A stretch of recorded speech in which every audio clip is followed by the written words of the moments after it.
Piracy হয়ে গেছে, এবার তো প্রথম সপ্তাহেই হয়ে গেছে।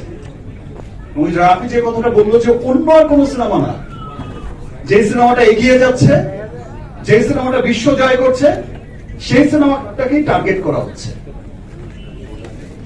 সো আমরা সকলেই সোচ্চার পাইরেসির এগেইনস্টে। আমরা যেমন চলচ্চিত্রের মানুষরা, শাকিল ভাই, রাফি, চরকির সবাই মিলে যেমন কাজ করছে, আরো অন্যান্য যারা আছে আমার বরবাদ টিম তারাও কাজ করছে, আরো সামনে যারা সিনেমা বানাচ্ছে বা সিনেমার যারা লোক আছে সবাইকে একসাথে মিলেই কাজ করতে হবে এবং কাজ করতে হবে আমার দেশের প্রত্যেকটা মানুষকে।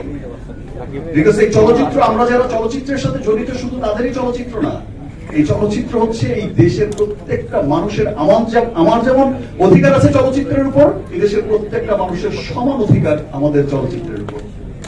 সো আমাদের চলচ্চিত্রকে ডেভেলপ করতে, আমাদের চলচ্চিত্রের মঙ্গল কামনায় আমাদের সকলকে একসাথে কাজ করতে হবে। যেভাবে আপনারা সাপোর্ট করে যাচ্ছেন, যেভাবে আপনারা পাইরেসি হওয়ার পরেও এই যে শো চলছে 40টা 50টা 60টা হাউসফুল ব্যাকআপ দিচ্ছেন, এই যে ভালোবাসা দেখাচ্ছেন, তেমনি করে এই ভালোবাসা নিয়েই সেই পাইরেট, সেই সমস্ত কুচক্রী মহলকেই রুখতে হবে, প্রতিবাদ করতে হবে, তাদের বিরুদ্ধে গিয়ে দাঁড়াতে হবে যে আমরা আমাদের দেশের চলচ্চিত্রকে ধ্বংস হতে দেব না। আমরা একসাথে মিলে ইনশাআল্লাহ আমাদের চলচ্চিত্রকে আরো অনেক অনেক দূরে এগিয়ে নিয়ে যাব। ধন্যবাদ জানাচ্ছি আমাদের আইন শৃঙ্খলা বাহিনীকে, আমাদের পুলিশ বাহিনীকে। তারা আসলে খুব শর্ট টাইমের মধ্যেই অনেক স্ট্রং পদক্ষেপ নিয়েছে, মানুষ অ্যারেস্ট করেছে, আরো চালিয়ে যাচ্ছে তাদের অনুসন্ধান, যেন তারা সেখান থেকে বের করে আনতে পারে যে মূল হোতাটা কি, এবং সেই মূল হোতাও বেরিয়ে আসবে।